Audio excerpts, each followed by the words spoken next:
केवळ 20 गुंठ्यामध्ये 2.5 महिन्यामध्ये म्हणजे 75 दिवसामध्ये 50,362 रुपयाचं उत्पन्न या ठिकाणी त्यांनी मिळवून शेती परवडते की नाही हे आपल्याला या ठिकाणी सहकारण सिद्ध करून दिलेलं आहे. म्हणून नवीन तंत्रज्ञानामध्ये ड्रीप आणि मल्चिंग पेपर या थोड्या पाण्यामध्ये जादा उत्पन्न घ्यायचं या जाहिराती नुसत्या दुसऱ्याचं ऐकलं होतं, पण स्वतः अनुभवात आणलं. मला बऱ्यापैकी उत्पन्न मिळालंय. मित्र हो, नमस्कार. संत तुकोबारायांचा एक असा सुंदर असा शेतीवरती अभंग आहे. रखमा माझी पेरणी करी, माझा पांडुरंग नांगर धरी, आणि माझी शेती हीच माझी पंढरी. इतका सुंदर असा अभंग तुकोबारायांनी त्यावेळेस सांगून ठेवलेला आहे. परंतु आजकाल एक सारखी ओरड आपल्याला ऐकायला मिळते की शेतीमध्ये काही परवडत नाही, मला शेतामध्ये उत्पन्न मिळत नाही. परंतु आज आपल्याला असं एक उदाहरण या ठिकाणी बघायला मिळत आहे. सध्या आपण आलेलो आहोत महाराष्ट्र राज्याच्या अहिल्यानगर जिल्ह्यातील राहुरी तालुक्यात असलेल्या कानडगाव या ठिकाणी. आणि या ठिकाणी आमचे मित्र नाना महाराज गागरे यांनी भक्ती रसामध्ये गोडी लावता लावता स्वतःला शेतीमध्ये इतकी गोडी लावली की तुकोबारायांचा तो जो अभंग आहे तो त्यांनी आज सत्यामध्ये या ठिकाणी उतरवलेला आहे. आणि केवळ, कदाचित तुमचा विश्वास बसणार नाही, केवळ 20 गुंठ्यामध्ये 2.5 महिन्यामध्ये म्हणजे 75 दिवसामध्ये 50,362 रुपयाचं उत्पन्न या ठिकाणी त्यांनी मिळवून शेती परवडते की नाही हे आपल्याला या ठिकाणी सहकारण सिद्ध करून दिलेलं आहे. त्यांच्याकडनं ज्यावेळेस मला सोशल मीडियाला त्यांच्याबद्दल ह्या सगळ्या गोष्टी ऐकायला मिळाल्या त्यावेळेस मलाही कुतूहल जागृत झालं आणि असं वाटलं की माझी ही शेती आहे, मग यांना केवळ 2.5 महिन्यामध्ये 20 गुंठ्यामध्ये 1 इंच पाण्यामध्ये 50,000 रुपयाचं उत्पन्न कसं मिळू शकतं. म्हणून मी देवळाली प्रवारावरून थेट नाना महाराज गागरे यांची या ठिकाणी भेट घ्यायला आलेलो आहे. जीवनामध्ये कीर्तनाचा रस असलेले आणि या राहुरी तालुक्यात असलेल्या प्रसिद्ध अशा देवस्थान ट्रस्टवरती, संत मैपती महाराज देवस्थानवरती काम पाहत असताना अशा पद्धतीची सचोटीने शेती करून त्यांनी इतक्या कमी दिवसामध्ये, इतक्या कमी क्षेत्रामध्ये, इतक्या कमी पाण्यामध्ये उत्पन्न मिळवलेलं आहे. त्याच्यामध्ये आपण आत्ता जे या ठिकाणी माझ्या उजव्या आणि डाव्या बाजूला जे काही इन्सर्टमध्ये आपल्याला व्हिडिओ या ठिकाणी बघायला मिळत आहे, तर या 20 गुंठे क्षेत्रामध्ये जे माझ्या पाठीमागं आहे याच्यामध्ये त्यांनी एकूण असे 10 बेड या ठिकाणी पाडलेले आहेत. आणि या 10 बेडमध्ये त्यांनी 2 बेडवरती टोमॅटो लावले, 6 बेडवरती वांगी आणि काकडी एकत्रित लावली, आणि एका बेडवरती भोपळा, एका बेडवरती कोबी, कोथिंबीर, पालक अशा पद्धतीची या ठिकाणी एकत्रित मिश्र पिके या ठिकाणी घेतलेली आहे. आणि एखाद्या तरुणाला लाजवतील अशा पद्धतीची शेती करून या ठिकाणी अत्यंत म्हणजे विद्यापीठालाही या ठिकाणी प्रश्न पडावा की इतक्या कमी क्षेत्रामध्ये, इतक्या कमी पाण्यामध्ये इतकं उत्पादन यांनी कसं काय घेऊ शकले असतील. त्यामध्ये आत्ता आम्ही ज्यावेळेस त्यांच्याशी चर्चा केली तर त्यांनी 2 बेडवरती टोमॅटोचं अजून उत्पन्न येणं बाकी आहे. जे मी तुम्हाला 50,362 रुपयाचं उत्पन्न सांगितलं त्याच्यामध्ये टोमॅटोचं उत्पन्न आत्ता त्यांना टोमॅटो सुरू झालेला आहे. आजचा टोमॅटोचा भाव आपल्या शेतकरी बांधवांना सगळ्यांना माहितीच आहे. त्याच्यामध्ये 6 बेडवरती जी काही वांगी झालेली आहे ती वांगी आत्ता सुरू झालेली आहे. त्या सुरू झालेल्या वांग्यामध्येही त्यांना 2,500 रुपयाचं उत्पन्न या ठिकाणी मिळालेलं आहे. आणि या 6 बेडवरती वांग्याचमध्येच आपण जी खाली आत्ता काकडी बघत आहात तर ही काकडी लावलेली आहे. 2700 किलो त्यांना काकडी लागवडीपासून आत्तापर्यंत उत्पादन झालेलं आहे. आणि याच्यामध्ये कधी 20 रुपये भाव मिळाला असेल तर कधी 35-40 रुपयापर्यंत भाव मिळाला असेल. त्यांनी अंदाजे लमसम 25 रुपये अशा पद्धतीचं गुणोत्तर जरी काढलं तरी 2700 किलोची त्यांना 67,000 रुपये या ठिकाणी उत्पादन या 2.5 महिन्यामध्ये मिळालेले आहे. 2.5 महिन्यापैकी जवळपास 1.5 महिना तर त्यांचा लागवडीतच गेला आणि एकाच महिन्यामध्ये त्यांना हे उत्पन्न मिळाल्यास असं म्हटल्यास वावगं ठरणार नाही. त्याच्यामध्ये 10 बेडवरती त्यांनी भोपळाही केलेला आहे आणि त्या भोपळ्यामध्ये 10 रुपये नगानी त्यांचे भोपळे या ठिकाणी विकलेले आहेत आणि त्यांना 1,500 रुपये त्या भोपळ्यामधून या ठिकाणी उत्पन्न झालेलं आहे. एका बेडवरती त्यांनी कोबी लावलेली होती आणि त्या कोबीला आत्तापर्यंत 30 गट्टू त्यांनी विक्री झालेली आहे. अद्याप उर्वरित कोबी आज त्यांना विकायचा आहे आणि त्याच्यामध्येही 600 रुपयाचं उत्पन्न त्यांना मिळालेलं आहे. मध्यंतरी त्यांनी कोथिंबीरही या ठिकाणी धन्यासाठी केलेली होती, त्याच्यामधून त्यांना 600 रुपये मिळाले आणि पालक 2000 रुपयाचा. अशा पद्धतीने एकूण 74,000 रुपये आणि वरती 74,100 रुपयाचं त्यांना निव्वळ उत्पन्न या 20 गुंठे क्षेत्रामध्ये त्यांना झालेलं आहे. आणि या 2.5 महिन्यामधील या 20 गुंठ्यामध्ये त्यांना जे काही उत्पन्न मिळालेलं आहे त्या 20 गुंठ्यामध्ये त्यांना खर्चही या ठिकाणी आलेला आहे. त्या खर्चापैकी आपण हिशोब घेऊयात. मी त्यांना ह्या 20 गुंठ्याचा एकंदर हिशोब विचारला असता त्यांना या क्षेत्राच्या नांगरटीपासून तर ती बेड पाडणं असेल, रोटावेटरमध्ये रोटा मारणं असेल, अशा पद्धतीचे 3,000 रुपये त्यांना मशागतीला सर्वात सुरुवातीला खर्च आलेला आहे. आणि त्यानंतर ह्या वांगे आणि काकडीमध्ये जी काही पेप्सी टाईपची स्वस्तातली ड्रीप मिळते ती त्यांनी या मल्चिंग खाली आथरलेली आहे आणि ती पेप्सी ड्रीप त्यांना 1600 रुपयाला या ठिकाणी पडली. त्याच्यासाठी जे काही कॉक वगैरे त्यांना सिस्टम घ्यावं लागले तर ते 100 रुपयाचे ते कॉक वगैरे सिस्टम त्याच्यासाठी वापरावं लागली. त्यांनी मल्चिंग पेपर या अर्ध्या एकराच्या मला वाटतं 1 2 3 4 5 6 7 8 9 10 बेड या क्षेत्रामध्ये आहेत. याला 10 बेडला मल्चिंग पेपर त्यांना 3600 रुपयाचा लागलेला आहे. साधारणतः 300 फूट या क्षेत्राची लांबी आहे. आणि जीवाणू खते त्यांनी 6000 रुपयाचे या ठिकाणी आत्तापर्यंत या मिश्र पिकाला वापरलेले आहेत. आणि 1000 रुपयाची फवारणी त्यांना याच्यामध्ये गेलेली आहे. आणि स्वतः वयोवृद्ध असताना जो काही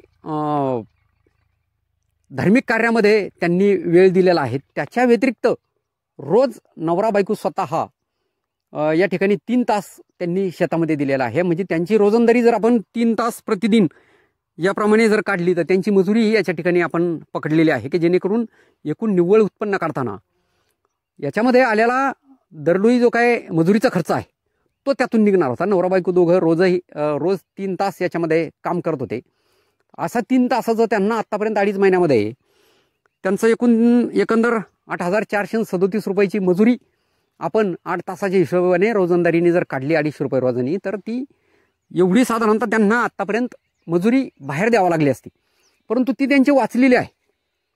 म्हणजे 8,437 रुपये 2 मजूर त्यांना या ठिकाणी लावावे लागले असते. ती त्यांनी नवरा बायको आणि दोघंही काम करत असताना ते पैसे त्यांचे वाचले. आणि याच्यासाठी जे काही बियाणं त्यांना लागलेलं आहे तर जवळपास 2000 रुपयाचं बियाणं या क्षेत्रासाठी वांगी असेल, काकडी असेल, कोबी असेल, तुमचे टोमॅटो असेल, या सर्वांच्या बियाण्याला त्यांना एकूण साधारणतः 2000 रुपये खर्च आला. असा आत्तापर्यंत जवळपास त्यांची मजुरी पण आपण त्याच्यात वजा करूयात. म्हणजे 23,737 रुपये एकूण त्यांचा आजपर्यंत खर्च झालेला आहे. आणि आजपर्यंतचं निव्वळ उत्पन्न 50,362 रुपये या ठिकाणी निव्वळ त्यांना या ठिकाणी नफा राहिलेला आहे. म्हणजे अजूनही या ठिकाणी त्यांना टोमॅटोतून उत्पन्न बाकी आहे, पुन्हा या कोबीमधून उत्पन्न बाकी आहे, वांग्यामधून उत्पन्न बाकी आहे. आपण मधीच हा हिशोब त्यांना विचारला तरीही 2.5 महिन्यात त्यांना शेतीमध्ये इतका नफा या ठिकाणी मिळालेला आहे.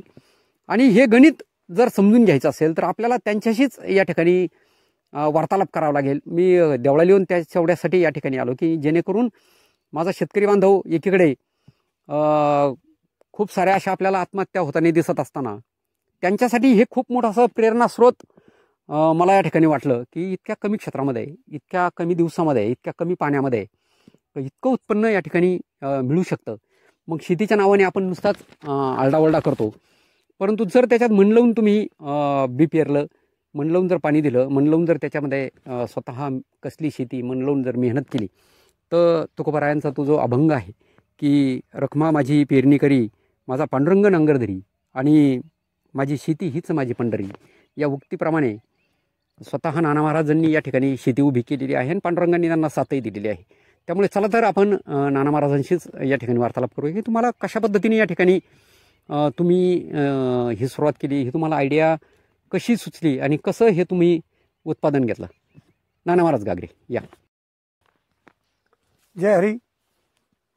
मी नाना महाराज गागरे, संत महिपती महाराज देवस्थान ट्रस्ट श्री क्षेत्र ताराबाज पायदिंडी सोहळ्याचा अध्यक्ष म्हणून 36 वर्षापासून कीर्तन, प्रवचन आणि पायदिंडी पंढरपूर, आळंदी, देहू, त्र्यंबकेश्वर, पैठण या पायी वाऱ्या आणि कीर्तनाच्या माध्यमातून महाराष्ट्र आणि महाराष्ट्राच्या बाहेरही भ्रमण होते माझं.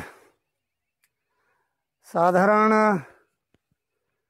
लॉकडाऊनच्या काळामध्ये 2021मध्ये शेतीकडं सेंद्रिय शेती करावी, तिचे काही स्टेटस, काही यूट्यूबला कार्यक्रम बघितल्यानंतर मला तशी 6 एकर जमीन आहे वडलोपार्जित, आणि आपल्याला एवढी शेती असून आपण शेतीकडे बघत नाही, खास लक्ष देत नाही.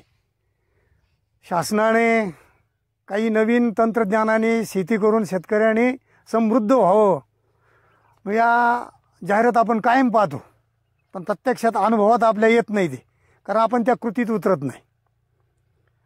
मी 2021पासून विषमुक्त सेंद्रिय शेती करून आपणही निरोगी राहायचं आणि जगालाही निरोगी ठेवायचं, हा हेतू मनात धरून शेतीला सुरुवात केली. मी सुरुवातीला दुसरं क्षेत्र आहे त्याकडे 10 गुंठे शेवगा लागण केली.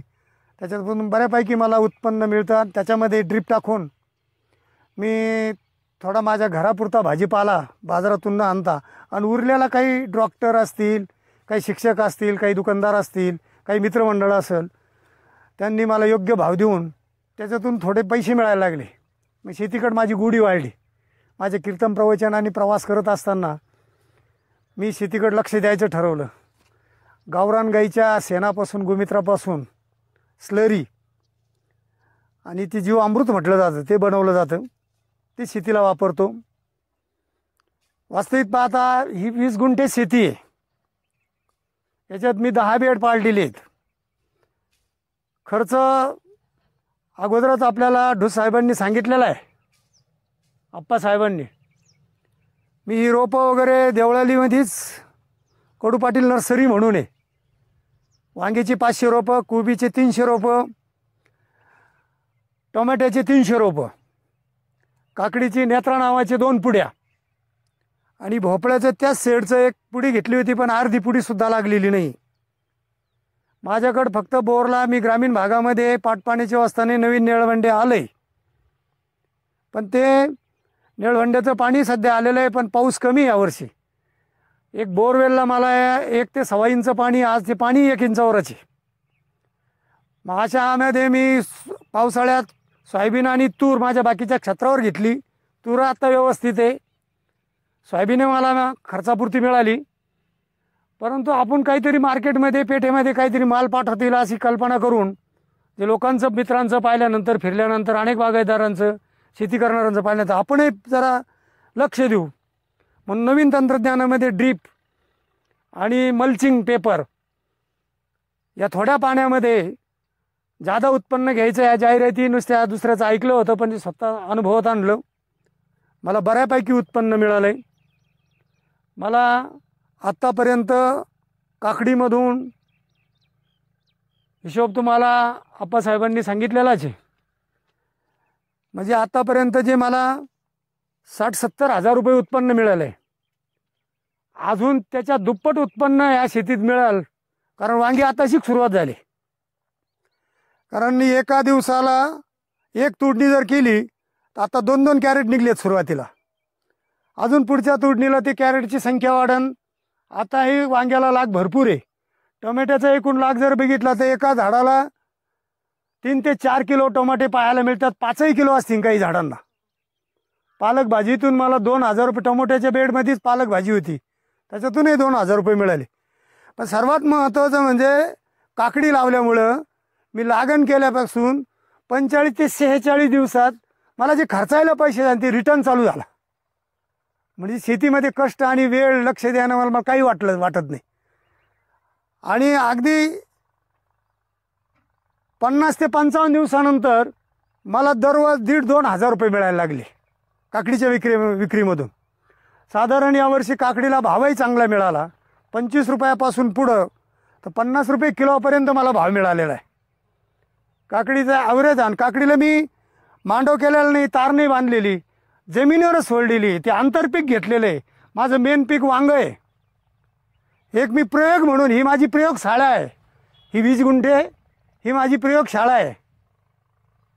ही कोबी साधारण 1.5 ते 2 किलोचा कोबी आहे.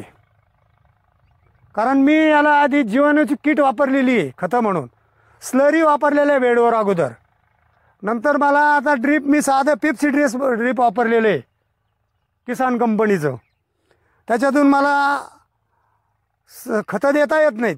मी अगोदरच काय द्यायचं आहे, फक्त हे पीक करण्याच्या अगोदर मी बाजरी काढलेली या वावरामध्ये. पण बाजरी करण्याच्या अगोदर या बिघ्याला मी 4 ट्रॉली खत टाकलेलं आहे. म्हणजे 2 टायरची ट्रॉली, 4 ट्रॉले खत टाकलेलं आहे. कुजलेलं शेणखत विकत घेऊन ते साधारण 2,500 रुपये ट्रॉलीने मला, मी 10,000चं खत अगोदर, पण त्याच्यावर मी बाजरीचं पीक काढलेलं, मला 15,000ची बाजरी मिळालेली. आणि त्याच्यानंतर हे दुसरं पीक आहे. माझी अशी पूर्ण खात्री झाली, जसं परमार्थ करत असताना सर्वांना सुख समाधान शांती आणि सन्मार्गाने सदजीवन जगण्याकरता समाजाने प्रवृत्त व्हावं. संतांचा वसा पुढं आम्ही फक्त प्रचार प्रसार करतोय, मनाने काही सांगत नाही. पण शेतकऱ्यांच्या सतत असणाऱ्या आत्महत्या, शेती पिकत नाही, पण सरकारने जे नवीन तंत्रज्ञानाने, मग बियाणं असन, खतं असतील, फवारणीसुद्धा. मी एक वर्ग केला होता आमचा गोसेवक प्रशिक्षण वर्ग. वांग्यावर कोरोधनसारखं आंतरप्रवाही फवारा मारून पिकं घेतले जातात. ते शरीराला, अनेक शास्त्रज्ञांचं म्हणणं आहे, ते चांगलं नाही. ते आयुष्य कमी करणार आहे, आजार तयार करणार आहे. म्हणून मी ती गोमित्रापासून, अष्टपर्णीपासून बनवलेले औषधच वापरतोय. म्हणून 2.5 महिन्यामध्ये जी फवारणी, मी 8 दिवसाला फवारा घेतोय. इथं पंप पाठीवरचा मीच मारतोय. 2 पंप लागतात फक्त संध्याकाळच्या वेळेस. महिन्यातून 4 फवारे घेतोय मी गोमित्रापासून बनवलेले फवारे जास्त वापरतो. फारच जास्त आग्रह झाला मित्रांचा, म्हणून मध्ये मी फक्त 3 फवारे झालेले आहेत 2.5 महिन्यामध्ये. आणि त्याच्याकरता 1,000 रुपयाचं औषध, साधं औषध घेतलेलं आहे.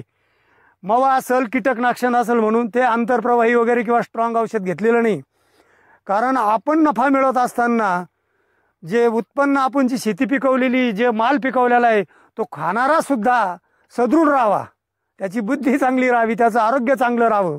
आपला नफा मिळवत असताना लोकांचंही वाईट होऊ नये. मग नफा मिळवायची नसते, मी या ठिकाणी हाव धरली, अपेक्षा ठेवली नाही. तर सेंद्रिय शेती करून, विषमुक्त शेती करून पैसे मिळतात. आणि मी शेतकऱ्याचाच मुलगा आहे. माझे वडीलही शेती करतात, आजोबा शेती, पणजोबा शेती करतात, मी शेती करतो. म्हणून शेतीमध्ये मला गोडी लागली. आणि शेती हा माझा पिंड आहे. आणि मी कीर्तनकार महाराजा जरी असलो, तर शेतीतला माल पिकवणं, शेतीत काम करणं आणि ती बाजारामध्ये नेऊन विकणं, मला त्याचं काही वाटत नाही. मी व्यापाऱ्यासारखून दुसऱ्याकडून माल घेतही नाही. पण माझा माल विकण्याकरता कधी कधी गिरायकाशी हट्ट करतो, मला एवढे पैसे द्या, मी असा माल पिकवलेला आहे, सेंद्रिय माल पिकवलेला आहे. तर अगदी मुरमाड जमीन आहे, 6 इंचावर खडक आहे. या जमिनीवर आम्ही उभे आहे इथं. आणि त्याच्या तळ्यातली जी शासनाची योजना होती,